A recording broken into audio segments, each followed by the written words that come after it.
আসসালামু আলাইকুম। প্রতিটি শহরে থাকে এক অন্ধকার গল্প। কিছু গল্প কবরের নিচে চাপা পড়ে যায়, আর কিছু গল্প আমাদের বুকের ভেতরে রক্ত জমাট বাঁধিয়ে দেয়। আজ আমি আপনাকে শোনাতে যাচ্ছি তেমনই এক কাহিনী, একটি মেয়ের গল্প, যার ভিতরে গড়ে উঠেছিল হাজারটা চিৎকার, আর সেসব চিৎকার একদিন পরিণত হয়েছিল এক নীরব মৃত্যুর সুরে। তার নাম ছিল জুয়ানা বারাজা, আর সে ছিল নীরবতার নারী। একটা ছোট্ট মেয়ে, বয়স মাত্র 12, আর তখনই তার মা তাকে বিক্রি করে দেয় এক মাতাল লোকের কাছে, মাত্র কিছু বোতল বিয়ারের বিনিময়ে।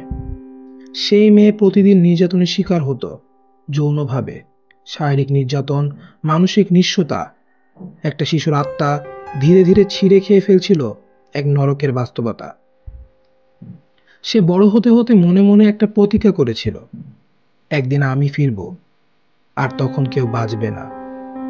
যারা আমার মতো অসহায়দের শেষ করে দিয়েছে, তাদের আমি একে একে শেষ করব। জোয়ানা হয়ে উঠেছিল একজন রেসলার। রিংয়ে তার নাম ছিল লা দামা দেল সিলেন্সিও, অর্থাৎ নীরবতার নারী। তবে সে নীরব ছিল না। তার ভিতরে ছিল আগুন, এক অন্ধ প্রতিশোধের আগুন। সে আর কুস্তিগি করত না, সে হয়ে উঠেছিল এক কসাই, একজন এমন খুনি যে শিকার করত খুব নির্দিষ্ট গোষ্ঠীকে। জুয়ানা ঘুরে বেড়াতো মেক্সিকো সিটির অলিগলি। তার লক্ষ্য ছিল একা একই বৃদ্ধ নিঃসঙ্গ নারী, যারা আর কারু নয়, যাদের জন্য কেউ অপেক্ষা করে না, যাদের হারিয়ে যাওয়াতে পৃথিবীর কিছুই থেমে যাবে না।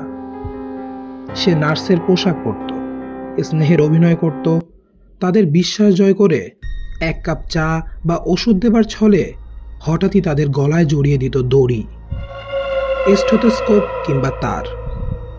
তাদের চোখে আতঙ্ক জমে উঠত, আর জুয়ানার চোখে ফুটে উঠত শান্তি। সে যেন এক একটা হত্যা দিয়ে মায়ের মুখকে মুছে ফেলছিল।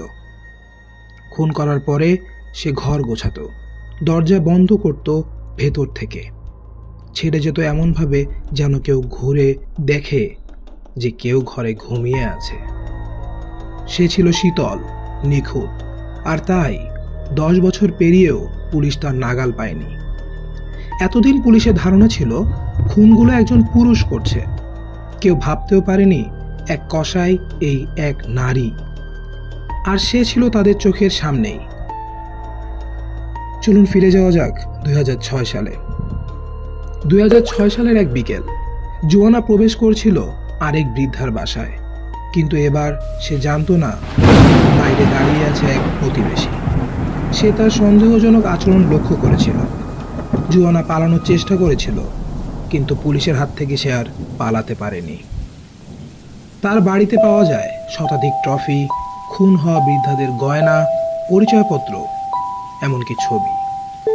এগুলো সে আগলে রাখত যেন এক একটা বিজয়ের নিদর্শন। এগুলো পুলিশ যখন তাকে জিজ্ঞেস করলো কেন, সে বলেছিল, তারা সবাই ছিল আমার মায়ের মতো।